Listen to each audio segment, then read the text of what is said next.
Hey guys, so right now I want to talk about quadratic functions and factoring them. And that's anytime that you have an ax squared plus bx plus c. And for this case, I want to talk about ones where your a is not 1. So I think the easiest way to do this is to make an x box, is what people have called it.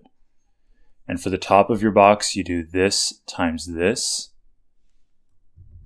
So it'll be 30. And then for the bottom, you just do the 17. And we want two numbers that multiply to 30 and add to 17. So this might take you some time to figure out. It might be really easy. If you ever get stuck, you can just make a little table. Say, we know that 1 times 30 is 30. We know that 2 times 15 is 30. Oh, well, 2 plus 15 is 17. So those are our two numbers. But you could also keep going if that didn't work and do 3 times 10. And you know you're done when you get into the middle and the two sides collide. So now that we have this part done, all we want to do is set up a box.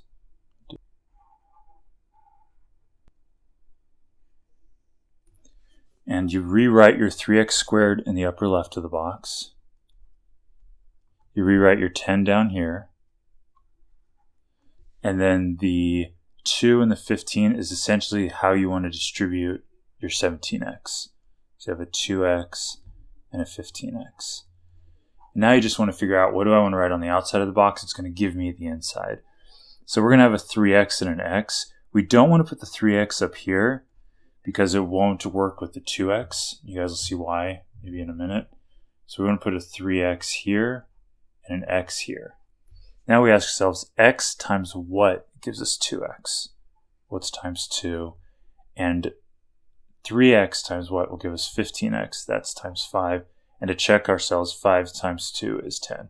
So now we're done. The answer is x plus 5 times 3x plus 2. Let's do another one.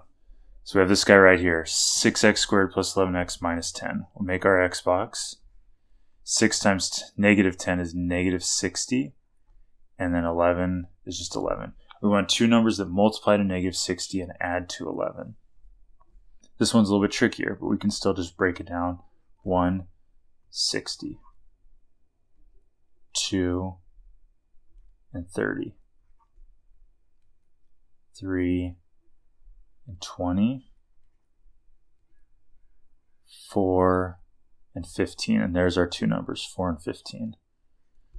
So I'm going to put negative 4 and positive 15.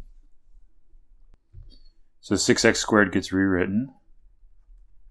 The negative 10 gets rewritten. And this 11 gets rewritten as 4x and 15x. So now we have 6x squared. This could be placed as a 6x and a 1x or a 3x and a 2x. Let's see what we want to do. Well, if I put 6x won't work here because of the 4, and 6x won't work here because of the 15. So I know it's going to be a 3x and a 2x. And the 3 won't work with the 4, so we want a 3x and a 2x. That's 6x squared. And then 3x, we want a 5 right here, and a negative 2 right here. And then to check, 5 times negative 2 is 10, so we're done. 2x plus 5 and 3x minus 2. Got one more. Same idea. Make your box. We can even pause for a second if you guys want to try this. And then we'll try it. 4 times 1 is 4.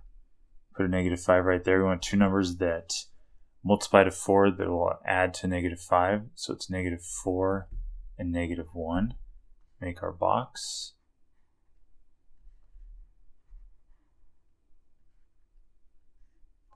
Four x squared gets rewritten. The 1 just written out. And this negative 5x is going to be split up as negative 4x and negative x. So now we have the choice of a 2 and a 2x, 2x and 2x, or 4x and 1x. So I know the 2x wouldn't work with this guy right here. So we're going to do 4x up here, x down here. X times what gives us negative x? So it's negative 1. And 4x times what gives us negative 4x is negative 1. So this factors into 4x minus 1 and x minus 1. So there's 3 problems. I hope they helped to understand ways to handle this, and talk to you guys later.